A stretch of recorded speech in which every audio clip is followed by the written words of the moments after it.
बातमी डोंबिवलीच्या मुजोर म्हात्रेची।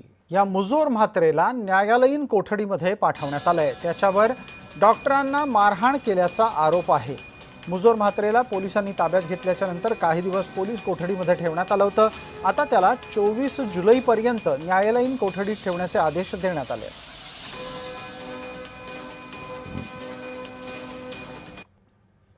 बातमी येते विनायक राऊत यांच्या घरातल्या संघर्षाची, कलहाची। विनायक राऊत आणि त्यांच्याच सोबत मुलगा तसंच इतरही अनेक जणांवर आरोप झाल्यामुळे सुनेमुळे सासरा घायकुतीला आल्याचं चित्र आहे। विनायक राऊत यांची अटकपूर्व जामिनासाठी धावाधाव सुरू झाली आहे। विनायक राऊत यांना मिळालेलं पोलिसांचं संरक्षणही काढण्यात आलेलं आहे।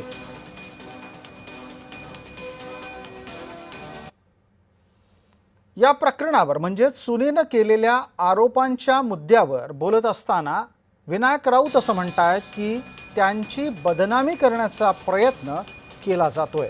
सुनेला त्यांची बदनामी करण्याच्यासाठी बोलतं केलं गेलंय असं सुद्धा विनायक राऊत सांगतायत।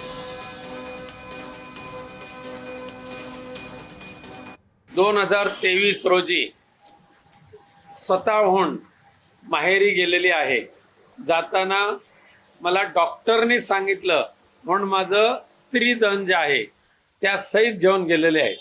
म्हणजे जाताना जवळ 10 ते 12 बॅगा भरतील एवढे ते कपडे आणि बाकीचं स्त्रीधन।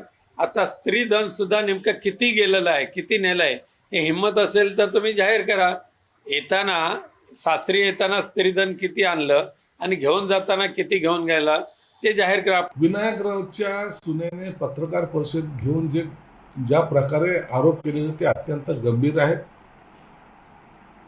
ते ऐकून सुद्धा माणसाला तिच्यावर होणारा अन्याय अत्याचार किती प्रमाणात होता याची जाणीव होते। आता विनायक राऊत काही जरी बोलत असले तरी सुनेने पत्रकार परिषदेमध्ये असे आरोप करणं याला सरकारने गांभीर्याने घेतलेले। त्यांच्यावर गुन्हा नोंद झालेला आहे। 7 लोकांवर त्यांच्यावर गुन्हा नोंद झालेला आहे आणि जे जादूटोणाबद्दल टीका करत होते तेच आता जादूटोण्यामध्ये किती माहिर आहेत हे सुद्धा आता महाराष्ट्राच्या लक्षात आलं। त्यांच्या इंटरनल काय असेल, ही क्षमता आहे नाही आहे हे कळायला तुला 8 वर्ष लागली। त्याच्यामुळे मला वाटतं जे कायदे कानून केलेत, जे खरंच पीडित आहेत त्यांना न्याय अशामुळे विलंब होऊ शकतो। आणि जो वकील आहे तो स्पष्ट फोटोत किंवा त्याचा संपूर्ण डाटा तो भाजपचा पदाधिकारी आहे। मग हा डाव नाही